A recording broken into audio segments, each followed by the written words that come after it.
অপসংস্কৃতির প্রভাবে হারিয়ে যাচ্ছে বাংলার লোকসঙ্গীত। বৈচিত্র্যের সমাহারে সমৃদ্ধ বাঙালি লোকসঙ্গীতকে আঁকড়ে ধরে রাখতে এবং বাংলার লোকসঙ্গীতের প্রায় হারিয়ে যাওয়া ধারাটি ফিরিয়ে আনতে ও এদেশের নতুন প্রজন্মের কাছে তা তুলে ধরতে গত 30 ডিসেম্বর রবিবার লিডসের বাংলাদেশি সেন্টারে অনুষ্ঠিত হয়ে গেল রাধারমণ উৎসব। রাধারমণ সোসাইটি ইউকে কর্তৃক আয়োজিত উৎসবটি 3টি পর্বে অনুষ্ঠিত হয়। প্রথম পর্বে আলোচনা সভায় সভাপতিত্ব করেন অমল পোদ্দার। এতে প্রধান অতিথি ছিলেন বাংলাদেশে নিযুক্ত সাবেক ব্রিটিশ হাইকমিশনার আনোয়ার চৌধুরী। বিশেষ অতিথিদের মধ্যে ছিলেন কবি নুরুজ্জামান মনি, সাংস্কৃতিক ব্যক্তিত্ব সৈয়দ এনামুল ইসলাম এবং গবেষক শ্যামরিন দেওয়ান। ছাড়াও বক্তব্য রাখেন 90 দশকের বাংলাদেশের শক্তিমান কবি TM কায়সার, বিশিষ্ট শিক্ষাবিদ আব্দুল কুদ্দুস ছাড়াও অন্যান্য অতিথিবৃন্দ। The United Kingdom as my country, we belong here, our future is here, and we must do everything to build this country.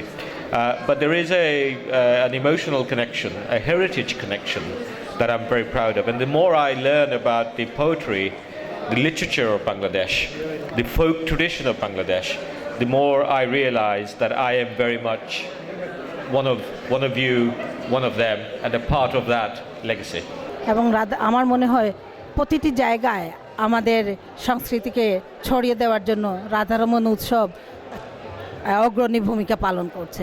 আমি অর্গানাইজার যারা এই অনুষ্ঠানটা অর্গানাইজ করেন বারবার, আমি তাদের সবাইকে ধন্যবাদ জানাচ্ছি চ্যানেল আইকে।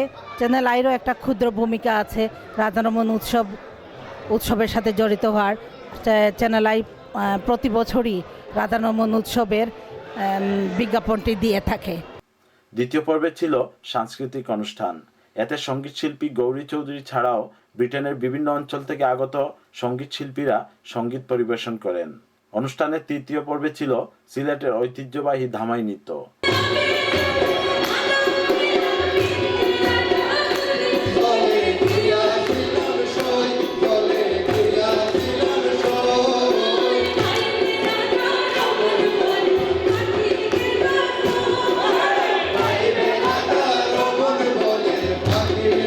শুধু লিডস বা ব্রাডফোর্ডে নয়, রাধারমণ উৎসব বিলেতের প্রত্যেকটি শহরে করা প্রয়োজন।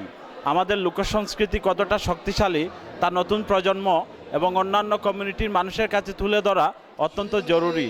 রাধারমণের গানের দর্শন অপ্রচারের জন্য শুধু বিলেত নয়, বিশ্বের প্রত্যেকটি দেশে এর কার্যকরী পদক্ষেপ নেওয়া খুবই গুরুত্বপূর্ণ বলে মনে করেন অনুষ্ঠানের আয়োজকরা।